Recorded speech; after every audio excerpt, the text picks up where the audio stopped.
নমস্কার বন্ধুরা, সজনে ডাঁটা রান্না করব। একটু ডাল দিয়ে রান্না করব। একটু পেঁয়াজ কেটে নিলাম, পেঁয়াজ ভেজে রান্না করব তাই কেটে নিলাম। তেল গরম করে নিলাম, কালো জিরে ফোড়ন দিয়েছি, ভালো করে তেল গরম করে নিয়েছি। ভেজে নিচ্ছি পেঁয়াজগুলো গরম তেলে।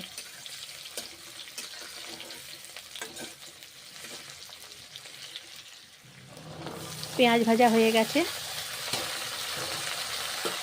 সজনে ডাঁটাগুলো ভেজে নিচ্ছি।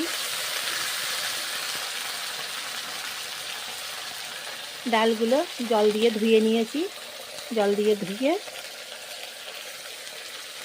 দিচ্ছি। সজনে ডাঁটা এইভাবে রান্না করে খাই, খুব সুন্দর খেতে হয়, হেভি হয় খেতে, খুব স্বাদ ভালো হয়। জল দিলাম এখন। নমস্কার নেবেন জয়ার রান্নাঘর থেকে, আমি জয়া।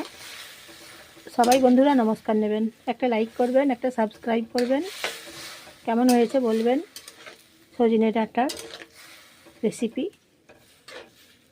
শেয়ার করে দেবেন, আপনাদের বন্ধুদের সবাইকে শেয়ার করে দেবেন। নুন দিচ্ছি, হলুদ দিচ্ছি,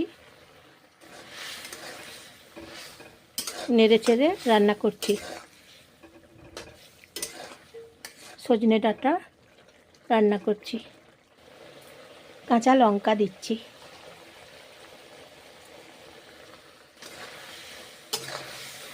এইভাবে সজনে ডাঁটা রান্না করছি।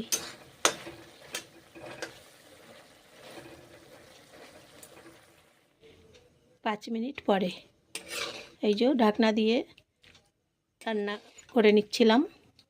5 মিনিট হয়ে গেছে। সজনে ডাঁটা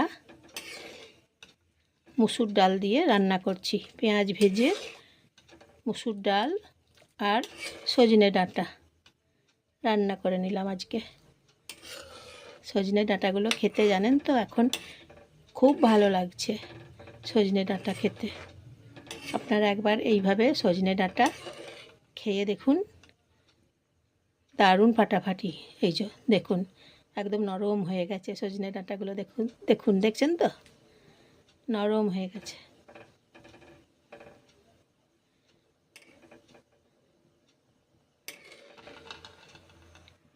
একবার বানিয়ে এইভাবে দেখুন, খেয়ে দারুণ খেতে সজনে ডাঁটা। হয়ে গেছে সজনে ডাঁটার রেসিপি, রান্না করে নিলাম। দারুণ সুস্বাদু হয়েছে সজনে ডাঁটার রান্না।